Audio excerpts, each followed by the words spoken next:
Alright guys, today I'm going to be making a terrarium for my favorite queen, which is odontomachus chilifer, I believe. First, I'm going to add a false bottom. This will help keep humidity inside the outworld, as the queen I'm keeping in here is used to more tropical environments.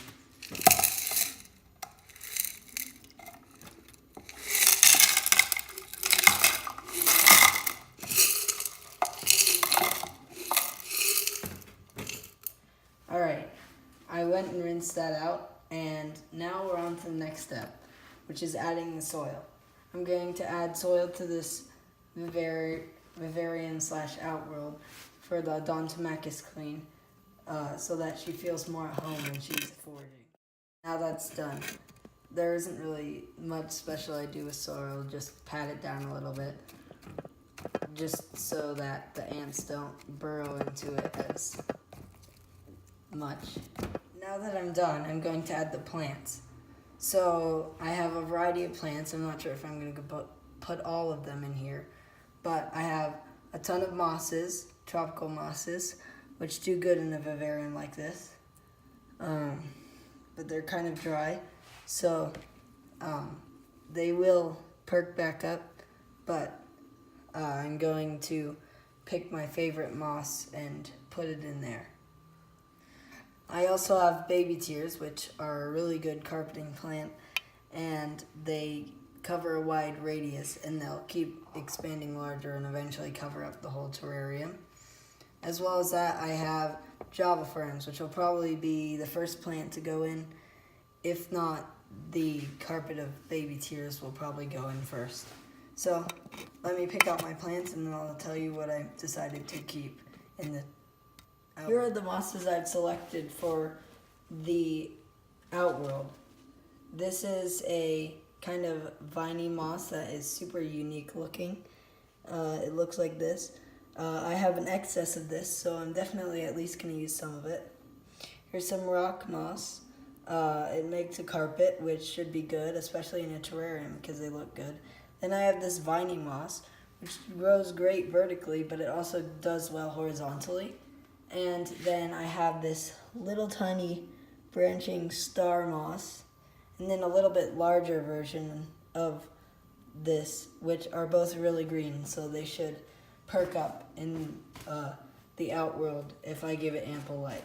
Plants, not moss, I'm going to have the carpet of baby tears and the Java ferns, as they seem to really grow well in this type of environment. This mat of baby tears right here, because as it's the largest, it'll take up the most space, and I will have to figure out how to fit all the other plants in. I'm not sure if I'm going to break this up or if I'm going to put it as in a whole mat. Right now I'm just going to put it as in a whole mat, and then I might split it up later if I decide to. Now I'm going to plant the vivarium, but I'm going to do it on high speed because it might take me a while to figure out how everything looks.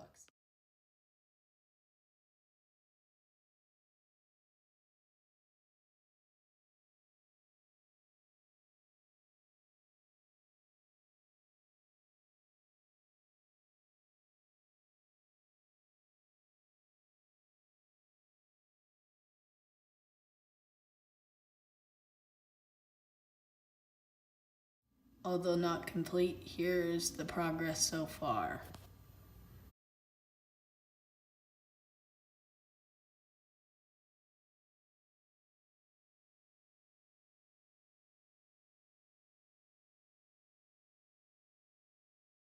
I'll probably make some finishing touches after I clean off all the glass and stuff and prepare it for ants. Alright guys, now I found this microfiber cloth pad for cleaning, but luckily it's clean and it hasn't really been used yet. So I'm using it on this terrarium, and I'm cleaning the inside, as it will, however, it will be open quite a bit, but it won't be cleaned that often, so I want to give it a super good cleaning. Alright, now I have to fix everything I messed up. The next step of the process, which will also be time-lapsed, I'm going to place the hardscaping materials because none of the wood or rocks are actually going underneath the plants in this field, as it would attract the queen and possibly later the workers to move into the outworld, which is not desirable, at least for me.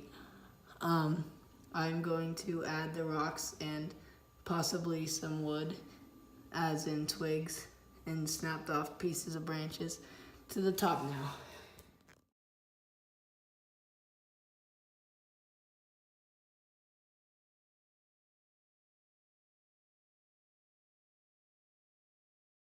Okay guys, so welcome to my aunt desk right now. I'm moving with the rest of my family, so I've actually decided to change the setup for the odontomachus queen a little bit. Here, let me open it up and show you. So what I've decided to do here is, I'm just leaving the baby tiers in here for sake of, again, like I said in the other video, sometimes I don't have places to put plants. But I'm just leaving them in here for now. But I'm keeping the odontomachus queen in this test tube, which right now she's in the outworld,